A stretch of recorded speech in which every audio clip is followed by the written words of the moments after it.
Hello guys, അസ്സലാമു അലൈക്കും. Welcome back to my channel. അപ്പം ഇന്ന് ഞാൻ വന്നിട്ടുള്ളത് വീണ്ടും ഒരു കേക്ക് റെസിപ്പി ആയിട്ടാണ്. നല്ല അടിപൊളി ചോക്കോ ട്രഫിൾ കേക്കിൻ്റെ റെസിപ്പി ആയിട്ടാണ്. ഞാൻ 1 kg കേക്കിൻ്റെ റെസിപ്പിയാണ് ഇവിടെ കാണിക്കുന്നത്. അപ്പം നമുക്ക് ഉണ്ടാക്കാനായിട്ട് തുടങ്ങാം. അതിനു മുൻപായി എൻ്റെ ചാനൽ ആദ്യമായി ആരെങ്കിലും കാണുന്നുണ്ടെങ്കിൽ ഒന്ന് സബ്സ്ക്രൈബ് ചെയ്യുക. അതിൻ്റെ കൂടെ തന്നെയുള്ള ബെൽ ബട്ടണും കൂടെ ഒന്ന് ക്ലിക്ക് ചെയ്യുക. ബെൽ ബട്ടൺ ക്ലിക്ക് ചെയ്യുമ്പോൾ ഓൾ തന്നെ പ്രസ് ചെയ്യുക. എന്നാലേ ഞാനിടുന്ന എല്ലാ വീഡിയോസും നിങ്ങൾക്ക് നോട്ടിഫിക്കേഷൻ ആയിട്ട് വരികയുള്ളൂ. അപ്പോൾ നമുക്ക് കേക്ക് ഉണ്ടാക്കാനായിട്ട് തുടങ്ങാം. ഞാൻ ആദ്യം തന്നെ കേക്കിന് വേണ്ടിയിട്ടുള്ള ബട്ടർ മിൽക്ക് തയ്യാറാക്കുന്നുണ്ട്. ഇവിടെ ഒരു 1/4 കപ്പ് പാല്, അതിലേക്ക് 1 ടീസ്പൂൺ വിനാഗിരി മിക്സ് ചെയ്ത് വെക്കുന്നുണ്ട്. ഇനി നമുക്ക് കേക്ക് സ്പോഞ്ച് ഉണ്ടാക്കാനായിട്ടുള്ള ഡ്രൈ ഇൻഗ്രീഡിയൻസ് എടുക്കാം.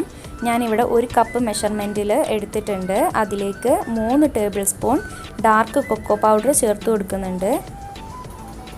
ആദ്യം തന്നെ അത് നമുക്ക് ചേർത്തിട്ടൊന്ന് കറക്റ്റ് ചെയ്ത് കൊടുക്കാം. ഇനി ഇത് കറക്റ്റ് ചെയ്തതിന് ശേഷം നമുക്ക് ആ ബാക്കിയുള്ള ഭാഗത്തേക്ക് വേണം മൈദ ഇട്ട് കൊടുക്കാൻ. എന്നിട്ട് ആ കപ്പ് മുഴുവൻ ഫില്ല് ചെയ്തെടുക്കാം.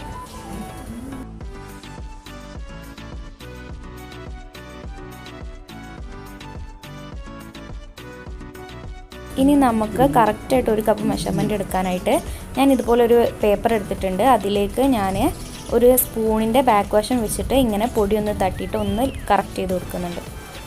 നമുക്ക് അളന്നെടുത്തിട്ടുള്ള ഡ്രൈ ഇൻഗ്രീഡിയൻസ് ഒന്ന് അരിച്ചെടുക്കാം. ഞാൻ ഇതുപോലെ ഒരു അരിപ്പ എടുത്ത് വെച്ചിട്ടുണ്ട്. അതിലേക്ക് നമ്മൾ അളന്നെടുത്ത് വെച്ചിട്ടുള്ള മൈദയും കൊക്കോ പൗഡർ ഇട്ട് കൊടുത്തിട്ടുണ്ട്. ഇനി അതിലേക്ക് 1 teaspoon baking powder, 1/4 teaspoon baking soda, പിന്നെ 1 നുള്ളു ഉപ്പും കൂടെ ഇട്ടിട്ട് നമുക്കിതൊന്ന് നല്ലോണം അരിച്ചെടുക്കാം.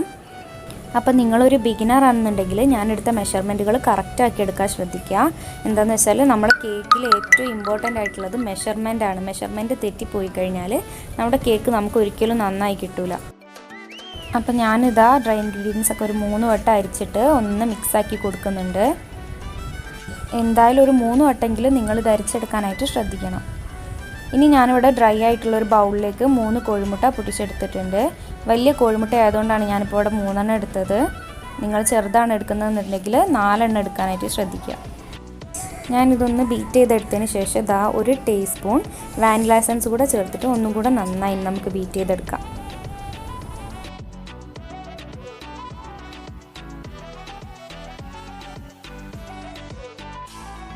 അപ്പോൾ ഞാനിവിടെ ബാറ്ററൊക്കെ ഒന്ന് ബീറ്റാക്കി എടുത്തിട്ടുണ്ട്. ഇനി ഇതിലേക്ക് നമുക്ക് 1 കപ്പിൽ 3 ടേബിൾ സ്പൂൺ കുറച്ചിട്ട് പഞ്ചസാര പൊടിച്ചെടുക്കുക. എന്നിട്ട് അത് കുറേശ്ശെയായിട്ട് മിക്സ് ചെയ്തിട്ട് ഒന്ന് നല്ലോണം ബീറ്റ് ചെയ്തെടുക്കാം. നമ്മളിവിടെ മൈദ എടുത്ത അതേ മെഷർമെൻറ്റിലാണ് പഞ്ചസാര എടുക്കേണ്ടത്. ഇപ്പോൾ ഇതാ നമ്മുടെ എഗ്ഗൊക്കെ നന്നായി ബീറ്റായി വന്നിട്ടുണ്ട്.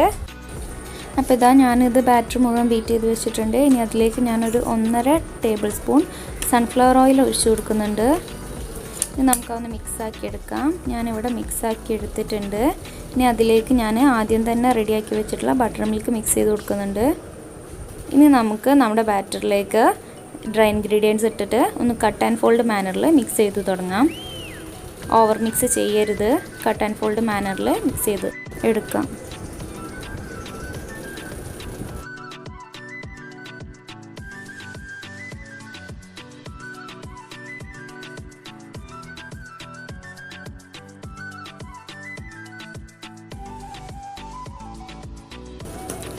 ഇപ്പോൾ ഇതാ ഞാൻ ബാറ്ററൊക്കെ ഇവിടെ റെഡിയാക്കിയിട്ടുണ്ട്. ലൈറ്റിൻ്റെ ചെറിയൊരു പ്രോബ്ലം ഉള്ളതുകൊണ്ടാണ് ഇങ്ങനെ കാണുന്നത്. ഇനി ഞാനൊരു മോൾഡ് എടുത്തിട്ടുണ്ട്. കേക്ക് മോൾഡിലേക്ക് ഞാൻ ബട്ടർ പേപ്പറൊക്കെ സ്പ്രെഡ് ചെയ്ത് വെച്ചതായിരുന്നു.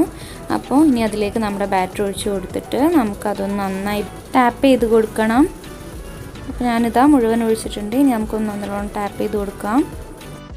അപ്പോൾ നമുക്ക് കേക്ക് ബേക്കാവുന്ന സമയം കൊണ്ട് നമ്മുടെ ചോക്ലേറ്റ് ഗനാഷ് ഒന്ന് റെഡിയാക്കി എടുക്കാം. ഞാനിവിടെ 1 കപ്പ് ഗ്രേറ്റ് ചെയ്ത് വെച്ചിട്ടുള്ള ഡാർക്ക് ചോക്ലേറ്റ് എടുത്തിട്ടുണ്ട്.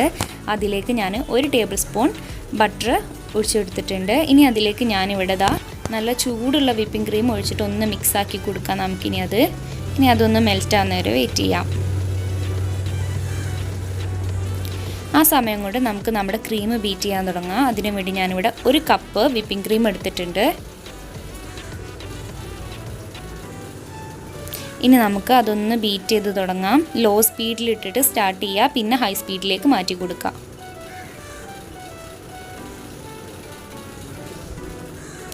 ഇപ്പോൾ ഇതാ ഞാൻ ക്രീമൊക്കെ നന്നായി ബീറ്റാക്കി എടുത്തിട്ടുണ്ട്. ഇനി അതിലേക്ക് ഞാൻ മെൽറ്റ് ചെയ്ത് വെച്ചിട്ടുള്ള ഡാർക്ക് ചോക്ലേറ്റിൽ നിന്ന് 2 ടേബിൾ സ്പൂൺ ഒഴിച്ച് കൊടുക്കുന്നുണ്ട്.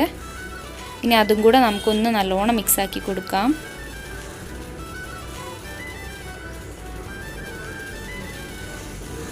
അപ്പോൾ ഇതാ ക്രീമൊക്കെ നല്ല സ്റ്റിഫായി വന്നിട്ടുണ്ട്. ഇനി നമുക്ക് ഐസിങ് ചെയ്യാനായിട്ട് തുടങ്ങാം. ഞാനിവിടെ ഒരു കേക്ക് ബോർഡ് എടുത്ത് വെച്ചിട്ടുണ്ട്. അതിലേക്ക് ഞാൻ കുറച്ച് ക്രീം സ്പ്രെഡ് ചെയ്ത് കൊടുക്കുന്നുണ്ട്. നമ്മുടെ കേക്ക് അടർന്ന് പോരാതിരിക്കാനും വേണ്ടിയിട്ടാണ് ഇങ്ങനെ ചെയ്യുന്നത്. ബിഗിനേഴ്സ് ഇതൊക്കെ ശ്രദ്ധിക്കണം. ഇനി നമുക്ക് നമ്മുടെ ഫസ്റ്റ് ലെയർ വെച്ച് കൊടുക്കാം. ഞാനിവിടെ ഫസ്റ്റ് ലെയർ വെച്ച് കൊടുത്തിട്ടുണ്ട്. കേക്കിൻ്റെ ഏറ്റവും മുകളിലത്തെ പോർഷനാണ് ഞാനിവിടെ വെച്ച് കൊടുത്തിട്ടുള്ളത്. ഇനി നമുക്ക് അതൊന്ന് ഒരു ഷുഗർ സിറപ്പ് കൊണ്ടിട്ടൊന്ന് വെറ്റ് ചെയ്തെടുക്കാം. ഞാനിവിടെ പാലും പാൽപ്പൊടിയും പഞ്ചസാരയും കൂടി മിക്സ് ചെയ്തിട്ടാണ് യൂസ് ചെയ്യാറ്. ഇതൊരു പ്രത്യേക ടേസ്റ്റ് ആയിരിക്കും. ഇപ്പോൾ ഇതാ ഞാൻ വെറ്റ് ചെയ്തെടുത്തിട്ടുണ്ട്. ഇനി അതിലേക്ക് നമുക്ക് ക്രീം സ്പ്രെഡ് ചെയ്ത് കൊടുക്കാം.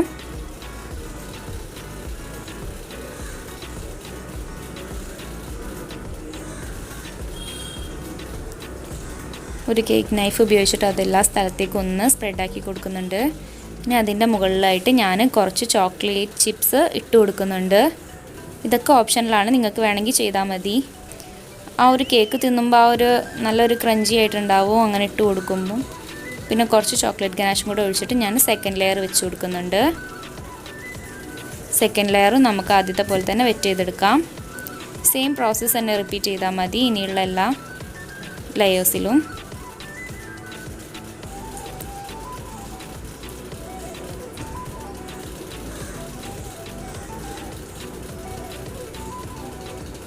അപ്പോൾ അതാ ഞാൻ രണ്ടാമത്തെ ലെയറും വെച്ച് കൊടുത്തിട്ടുണ്ട്. ആ സൈഡിലൊക്കെ പോയിട്ടുണ്ടായിരുന്ന ഷുഗർ സിറപ്പ് ഞാനൊരു ടിഷ്യൂ വെച്ചിട്ടൊന്ന് ക്ലീൻ ചെയ്തിട്ടുണ്ട്.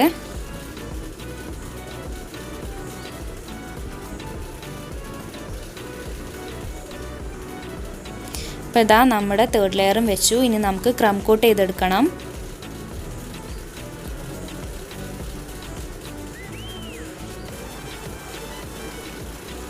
ഈ ക്രം കോട്ടിങ് എന്തിനാണ് ചെയ്യുന്നതെന്ന് വെച്ചാൽ നമ്മുടെ കേക്ക്സിൻ്റെ ഫസ്റ്റ് ലെയറിൽ ക്രംസ് എന്തായാലും ഉണ്ടാകും. അപ്പോൾ ആ ക്രംസൊക്കെ ഇതിൻ്റെ കൂടെ സെറ്റായി ഇതൊന്ന് ഫ്രിഡ്ജിൽ വെച്ച് സെറ്റാക്കി എടുക്കുമ്പോൾ ഇതിൻ്റെ കൂടെ സെറ്റായി പോയിക്കോളും.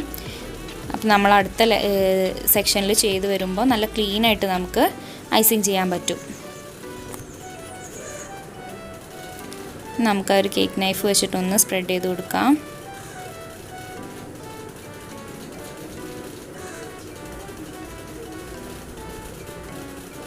അപ്പോൾ ഇനി ഞാൻ ഇതുപോലത്തെ ഒരു സ്ക്രാപ്പർ വെച്ചിട്ടൊന്ന് സൈഡൊക്കെ ഒന്ന് റെഡിയാക്കി കൊടുക്കുന്നുണ്ട്.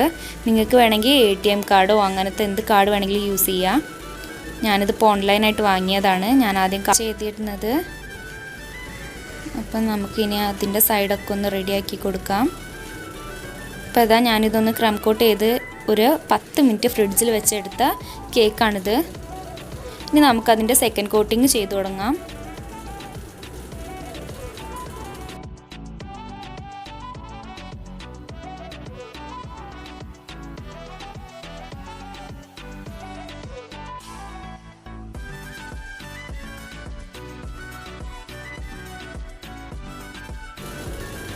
കേക്ക് നൈഫ് വെച്ചിട്ട് ഞാനിതെല്ലാം ഒന്ന് സ്പ്രെഡ് ചെയ്ത് കൊടുക്കുന്നുണ്ട്.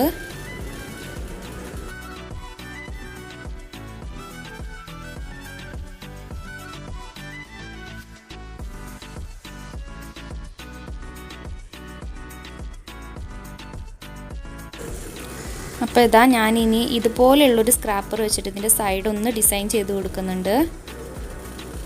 ഞാൻ മുഴുവൻ ഡിസൈൻ ചെയ്തെടുത്തിട്ടുണ്ട്. ഞാനിനി അടുത്ത് ചോക്ലേറ്റ് ഗനാഷാണ് ഒഴിക്കാൻ പോകുന്നത്. ചോക്ലേറ്റ് ഗനാഷ് ഞാൻ കുറച്ച് കട്ടിയിലാക്കി എടുത്തതാണ്, ഓവർ ലൂസല്ല. കാരണം ഞാനിത് മുഴുവനായിട്ടും ഒഴിച്ചു കൊടുക്കുന്നില്ല. ഇതുപോലെ ഞാനൊരു ഹാഫായിട്ടാണ് ചെയ്യുന്നത്. ഇനി അതിൻ്റെ സൈഡിലായിട്ട് ഞാൻ ഗ്രേറ്റ് ചെയ്ത് വെച്ചിട്ടുള്ള കുറച്ച് ചോക്ലേറ്റ് ഇട്ട് കൊടുക്കുന്നുണ്ട്. ഡിസൈൻ ചെയ്യുന്നതാണ്. ഇനി നമുക്ക് ഇതുപോലെ ഒന്ന് ചുറ്റിനും ചെയ്തെടുക്കാം. അപ്പോൾ ഇതാ ഞാൻ താഴ്ഭാഗത്തൊക്കെ ഡിസൈനാക്കി ചെയ്തെടുത്തിട്ടുണ്ട്. ഇനി ഞാനിതുപോലെ തന്നെ മുകൾ സൈഡിലും ഇപ്പോൾ ഇതാ ആക്കിയെടുത്തിട്ടുണ്ട്. ഭംഗിക്ക് 2 ചെറീസും വെച്ച് കൊടുത്തിട്ടുണ്ട്. അപ്പോൾ നമ്മുടെ കേക്ക് കാണാൻ നല്ല ഭംഗിയുണ്ട്. ഇത് 1 kg വെയിറ്റുള്ള കേക്കാണിത്. നല്ല ഈസിയാണ്. അപ്പോൾ നിങ്ങൾക്ക് എല്ലാവർക്കും നമ്മുടെ ഇന്നത്തെ കേക്ക് റെസിപ്പി ഇഷ്ടപ്പെട്ടെന്ന് വിചാരിക്കുന്നു. ഇഷ്ടപ്പെട്ടെങ്കിൽ തീർച്ചയായും ഇതിൻ്റെ ഫീഡ്ബാക്ക് നിങ്ങൾ അറിയിക്കണം കമൻറ്റ് ബോക്സിലൂടെ. പിന്നെ ഇതിൻ്റെ ഇൻഗ്രീഡിയൻസ് ഞാൻ ഡിസ്ക്രിപ്ഷൻ ബോക്സിൽ കൊടുത്തിട്ടുണ്ട്. കൂടാതെ എൻ്റെ വീഡിയോ നിങ്ങൾക്ക് ഇഷ്ടപ്പെട്ടെങ്കിൽ ലൈക്ക് ചെയ്യുക, ഷെയർ ചെയ്യുക. അപ്പോൾ ഇനി നമുക്ക് അടുത്ത വീഡിയോയിൽ